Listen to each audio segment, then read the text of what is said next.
is going to increase from 1 to 3 Gs here. That's 3 times your weight pushing you down into that seat as you launch to space. Quite a ride.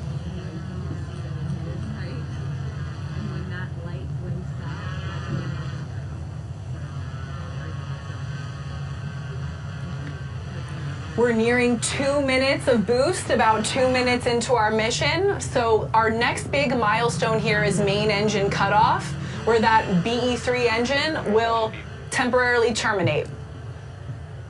2 minutes negative MDF.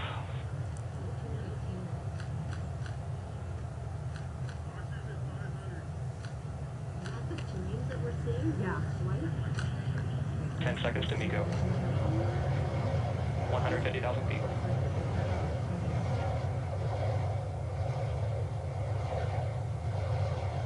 MECO.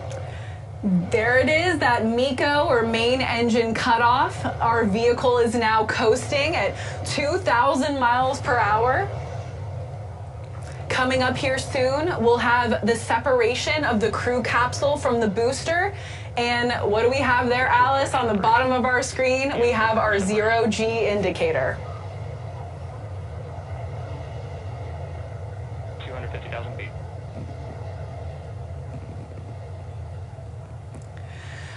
You can see it in the center of your screen. Separation is confirmed. The crew capsule is floating in 0G as the New Shepard booster starts its descent back to the landing pad. An absolutely huge congratulations to all 6 of our crew. They are officially astronauts.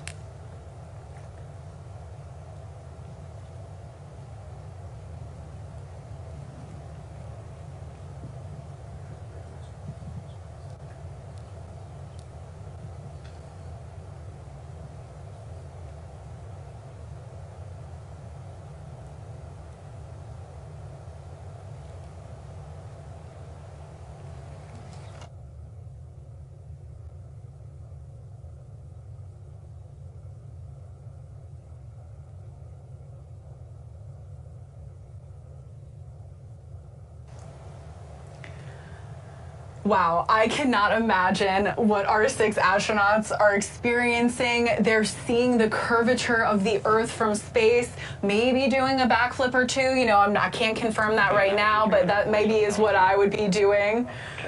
And as we mentioned, you can see the separation between the crew capsule and the booster very clearly here in the center of your screen. So you can see this booster altitude is dropping rapidly, right? And the velocity is picking up as that New Shepard booster heads back to the West Texas desert. Yeah, I can imagine the astronauts are unbuckled from their seats right now, looking out those huge windows, enjoying a moment, taking some pictures together.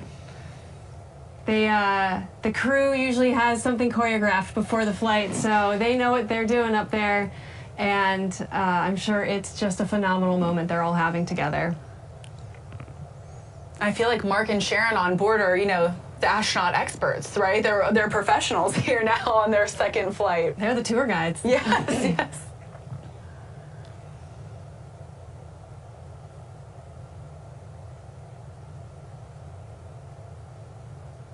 We can really see that booster coming back down now. We're at just around 260,000 feet for that booster.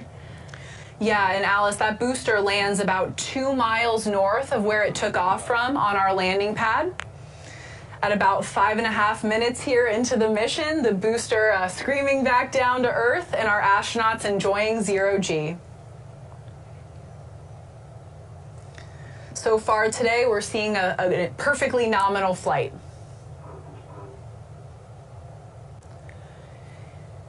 And again, today is our NS-28 mission. It's our 9th human flight, but this booster you're seeing head back to Earth here has flown 12 times.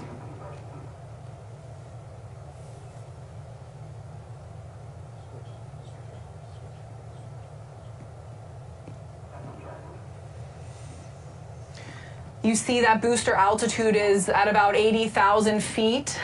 Those wedge fins, the steering fins, the ring fin, those unique design elements that we discussed earlier in the show are working together to guide the booster down to the landing pad.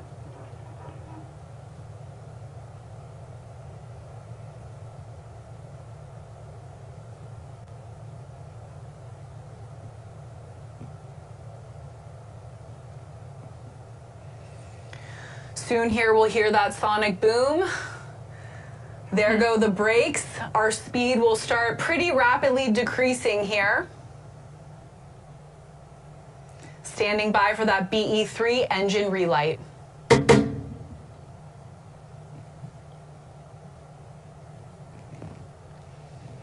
Just a gorgeous view. There's the BE3 engine relight.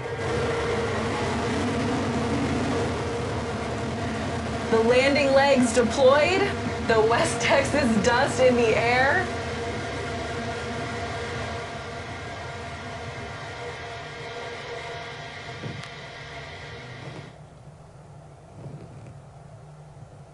And touchdown. What an incredible sight to see. Let's let this dust clear and we'll see. There it is. The New Shepard booster standing tall on the landing pad. Again, love the sight of that West Texas dust. It clears and it's like almost a magic trick. It's like, here's the booster. Yeah, the booster return is truly one of our proudest moments at Blue because it really does show the incredible engineering and all the hard work that's gone into bringing a rocket safely home from space. And that rocket is ready to be reused. Again, you know, like you said, Alice, the booster touchdown is, of course, one of the proudest moments. It's, you know, an amazing feat of engineering, but our show and our mission are not over.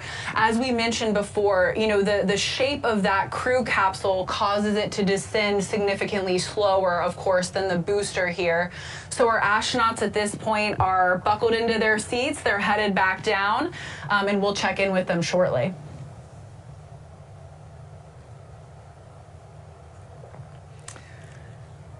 And there is our capsule under 3 main parachutes. Now, what a beautiful sight to see. Oh my gosh, I love this. Now, while those parachutes are essential in providing a gentle touchdown for that crew capsule, it's also outfitted with a retro thrust system. That's going to be at the base of the crew capsule.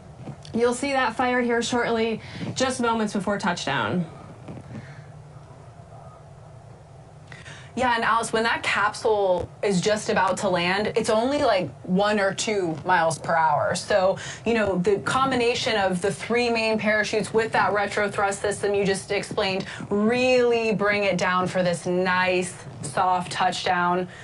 And at this point, right, our astronauts, they had, you know, time and space. They flew on a rocket, and now they're coasting back to Earth, back to that West Texas desert, to their awaiting friends and family here shortly. Yeah, they're probably just starting to take some deep breaths here. Yes. We can see the beautiful view here of the capsule descending with the mountains in the background. We're just a few hundred feet from touchdown. What a beautiful flight today. You'll see our velocity there, Jackie, is just around 16 miles an hour. That will, like you said, decrease to just 1 or 2 miles an hour. Let's take a look. Watch for that cloud of dust. There it is. Our crew capsule is safely on the ground. A big touchdown moment there. Incredible sight to see. And, you know, now that our capsule is on the ground and our parachutes are there, it's time for our recovery team to drive out as a convoy to the crew capsule. They're going to do a few things before we have the crew step out. They're going to safe the vehicle. We'll have crew member 7 walk around and get some big thumbs up and smiles from all the astronauts. And then shortly we'll see a hatch opening. So let's stay tuned. Yeah, and Alice, I know you've actually driven these recovery vehicles out, racing out towards the desert to see the astronauts. What's that like? I hope to be a passenger in that car with you one day. It's a thrill. Oh my gosh, it's incredible to get out there and be in such a remote place and have such a cool and futuristic piece of engineering sitting out there waiting for us to let the 6 astronauts out. Love that contrast. And while we wait on our recovery crew to come out here, safe the vehicle, open the hatch, we have a very special guest joining us, one of our former New Shepard astronauts, someone who has experienced that very flight profile firsthand, Carson Kitchen, the youngest woman astronaut to cross the Kármán line. Let's patch in Carson. Hi, it's such a pleasure to be here with you today. Thank you for having me. This is just so exciting. I'm not gonna lie, I was getting a little emotional watching this that much. I can imagine, Carson. I'm so happy to see you. Now, you've been through this before, so you have a very, very unique perspective. Tell us, so our astronauts just flew on a rocket, they were in space, and they just landed back under those beautiful parachutes. What was going through your head? What do you think's going through their head in this moment? Honestly, I bet that they're just overcome with emotion. It's quite an interesting feeling being back on Earth. You're just so grateful for the experience that you just had because it really immediately changes your life. I was also really grateful to be home in one piece, and to be honest with you. But I know that they're eager to reunite with your family and tell them all about the wonderful things that they just saw and that they felt. And to be honest, I bet they're a little bummed that the experience is over, wishing that they could spend a couple more minutes in space. Wow, and I mean, I can't even imagine that feeling. What an incredible experience. And I know it's probably hard to say, so I might let you say more than one, but if you had to pick a top highlight from your flight, what would you say was your favorite moment? I know this is a tough one. You are right, it's definitely tough to pinpoint. I would say a moment I remember quite vividly is right before making the separation, when the sky starts to darken and time seems to start slowing down and everything gets a little quieter. That's when the whole experience became very real and very visceral for me, realizing that, okay, I'm actually going to space right now, that this is the process of happening and that this incredible dream of mine was coming true. It's truly unforgettable. Obviously, looking back at our bright fluorescent beating heart of Earth is surreal as well. Carson, your words are poetry. That's absolutely beautiful. Thank you for that description. Seriously. Now, tell us a little bit about the training experience, right? So how long are you in West Texas? How ready did you feel for your flight? Tell us a little bit about that. So you spend about 5 days in the astronaut village, but you spend about 2 of those days training with the crew member 7 and the rest of the astronauts. The training, they're very long days, but they're incredibly rewarding. The biggest takeaway I got from training is that you succeed and that you fail as a team. Obviously, each person is responsible for playing their part, but we're also responsible for looking out with one another. And training is about preparing for mission success, but at the core, it's about working team. Well, I hope to someday go through that astronaut training experience. Now, we often hear that crews on New Shepard become very tight-knit. Can you tell us I'm so sorry, coughing. Can you tell us a little bit about that? Yeah, so since we do work on during training, we become very close, very close. We all have this shared bond of wanting to go to space, so we can kind of skip past the small talk and dive deep into our own personal lives kind of quickly. And going to space is such a deeply personal and unique experience, but sharing it with your crew creates this almost indescribable bond. The rarity of such a journey, and witnessing firsthand how vulnerable it is for each of us, transforms each of us, kind of forges this unbreakable connection, almost like family. So my crew and I, we still stay in touch. We share updates on all the exciting things that happen in our lives, and I'm sure that will play an important role in each other's lives for quite a long time. Well, Carson, I have a very important question for you because I can't imagine what it's like. What was it like going to space, being the youngest woman ever to cross the Kármán line, and then you had to go back to school? Can you tell us what that was like? Okay, so going back to school was definitely a transition, to say the least. I remember taking a test after going to space and being like, this is so stupid. Like, I cannot believe I'm going not taking a test. But it's been really exciting actually to be able to share this experience with members of my community. You know, going to space really changes your perspective on life and how lucky you are to be alive. And so while I do get sometimes annoyed or bored with the mundane school life, I'm still very grateful to be able to educate myself and to surround myself with an incredible community and to represent not only the greatest public school in the nation, UNC, but also the future of space explorers. And now you told me a little bit about how you started a club at school, and I know you've mentioned your exciting nonprofit. Can you tell us about that? It's so special that you're giving back to inspiring this next generation, especially young girls. Absolutely. So I founded and I currently serve as the president of the Carolina Astronomy Association, which I'm proud to say is the only astronomy club here at UNC. And so we're a purely interest-based club, so there's no required background knowledge of astronomy or physics needed. We try to make learning about space and astronomy very immersive and very fun because I've learned that if you do put a prerequisite of knowledge, people can be very reluctant to join and it can be very intimidating for them. So we do a lot of fun activities, and it's great to be able to share my experience with all of the members about what going to space was like, what the training was like. But I did also found an organization called Orbital. It aims to inspire and motivate young women to pursue opportunities in the space industry. And so we also provide resources for young women to find unique pathways into the industry. The core mission is to highlight all the unique, incredible ways that contribute to the field and to provide outreach to demystify the process of it. Well, thank you again. Truly, the impact that you're having back on Earth after this monumental experience in your life, like, it's just so special. So thank you for everything you're doing. And you have one other very special little treat about this space flight.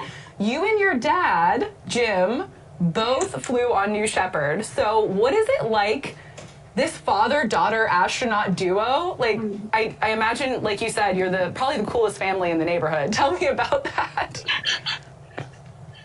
So it is a very special connection. You know, it's one thing to talk to an astronaut about their experience, but it's a completely another thing to talk to my father, someone who is so close in my life, and to be able to reflect back on our experiences together, because we do have this once in a lifetime bond, and it allows us to kind of walk through this new life together and to discuss how going to space changed each of us on such a personal and intimate level. And, you know, I was able to see my father, someone who is a role model in my life, go to space and see firsthand how that changed him. And now that I've gone to space, he's able to see how it's changed me, and he's seen me flourish as this new person. So it's kind of an ineffable connection, honestly.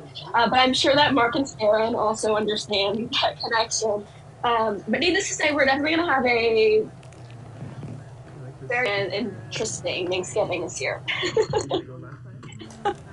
An interesting Thanksgiving indeed. Well, Carson, thank you so much. It was so great to talk to you. Thank you for sharing these unique experiences, and we're so proud of everything you're doing. So thank you. Thank you, Jackie. I hope you too have a great day. Thank you.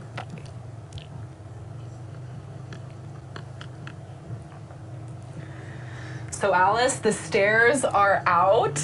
Our crew will be stepping out here shortly. What are these final touches going on here? Yeah, you'll notice that the astronauts are out of their seat. They're standing in the capsule, having their last final moments together before we crack that hatch open and let them reunite with all of their friends and family.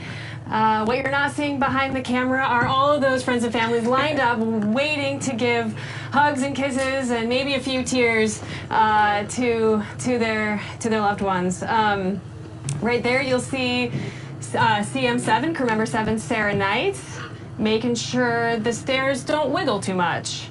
We wouldn't want that. That's a good test there, Sarah. That was a great test. looks pretty stable. You'll notice workings in the background. We work to safe our parachutes. Those parachutes are reused after each flight, and we make sure that those are all clear so there's no tripping. And it looks like we're about to open the hatch. Let's stay tuned. Welcome back to Earth. All right, come on out. Some thunderous applause is always a good sign.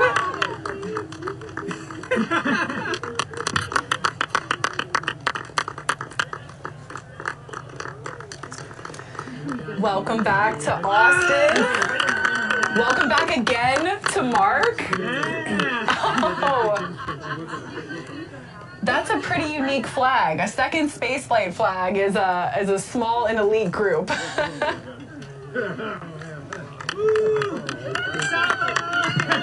Oh, and welcome back again to Sharon carrying a stuffed dog after her dog Saba. Welcome back to Hank. You're an astronaut, Hank. Congratulations.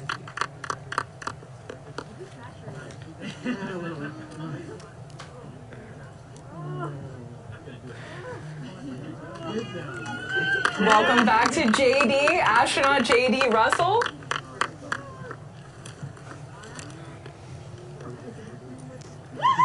And last but certainly not least, the space gal herself, Emily Calandrelli, finally an astronaut. And there are those big hugs. Oh my gosh, what a special moment. I told you I'd see you in the capsule. Twice. And no, that's right. Man, that was like so smooth. It was scary. Congratulations. Okay, that was a good hit. Twice. I heard it. Twice. Don't worry, the spacecraft is okay. You guys, congratulations. Thank you. What a moment for everyone there, Way to go. celebrating. They just got back from space, and quite frankly, they probably don't have much to say. Those moments will make you speechless. It will take a while, I think, for those astronauts to soak in what just happened.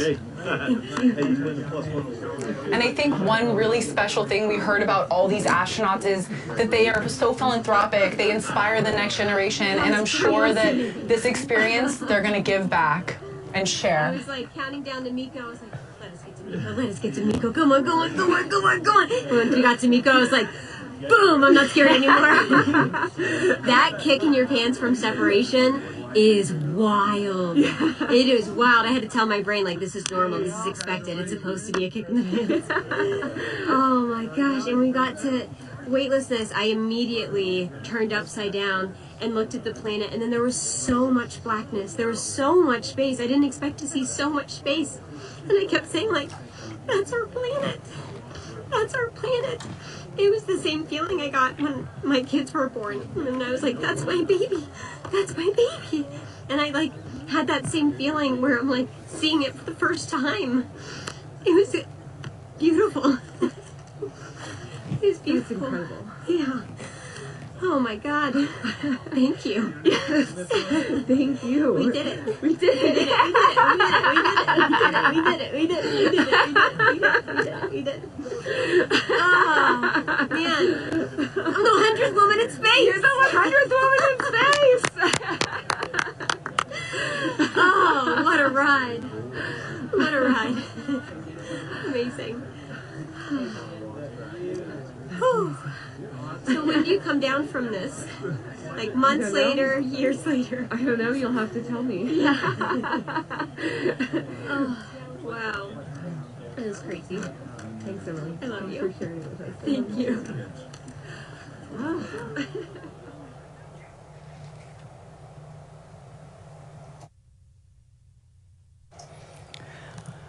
Well, if that doesn't inspire you, I don't know what will. That raw, emotional, incredible, experience that Emily just shared. So touching. Beyond Let's tune anything in. I expected before, and it's perspective that adds to the mission that I'm on to combat hate and anti-Semitism, and seeing the world from up that high, where you don't see the borders, you don't see the divisions, you don't see all of the lines that divide us, where we hate each other. We're all one people. We're on this very fragile, small planet. It's amazing. You can see the Pacific. You can see the Gulf of Mexico. It's like just incredible. I'm so grateful to you, Sarah, for all of the training that you provided, and it almost worked perfectly. I didn't quite get my crotch belt enough on the way down, but Phil, thank you. Honored to have I don't you. know. It'll take me a while to process this. I thought about my kids and my whole family. I was trying to deliver a message in the middle of space, and there's just so much going on in my head. But We're so proud. I can't wait to go again. Yeah, there you go. There you go. Follow the Hagels. Yeah. She's coming with me next time. We're gonna do the Hagel thing. There we go. You gotta think somebody's gonna take it up with the Hagels. You may want to go a third Carry time. on the tradition. Hank's words about, seeing that we're all in this together. It's one Earth, we're all on together. That view from space, that overview effect, hearing Hank's, again, these emotional, these raw reactions is so special. Yeah, it's getting me emotional, quite frankly.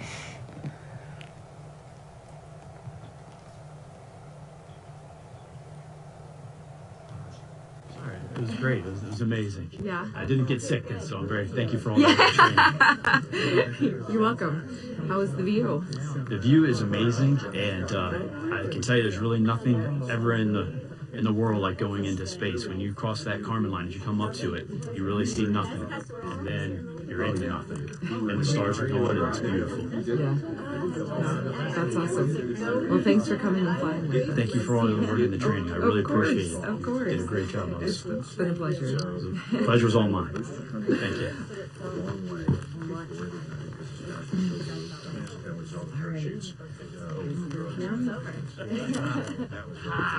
Hi, friends. You want to tell us? What an incredible day. What an incredible day for all of us, especially those 6 astronauts that we just heard from on board today's flight. It was an absolute honor to fly you to space. If you would like to follow in the pioneering footsteps of these astronauts and purchase a seat on a future ride to space, visit blueorigin.com and click on that big Fly to Space button. Your own journey to visit the Kármán line is closer than you think. Yes, Alice, that fly to space button, it's very direct. Click here, fly to space. And if you'd like to purchase a mission patch or other swag to commemorate today's launch, head to the Blue Origin shop for patches, shirts. It's getting cold. You see a hat there. There's so much more. And in the center there's that patch for today's flight, which is what our astronauts wore on their flight suits, and it has a very special meaning behind it. The color pink and the girl in the signature pink overalls represents Emily Calandrelli. The center line in the 2 represents Sharon.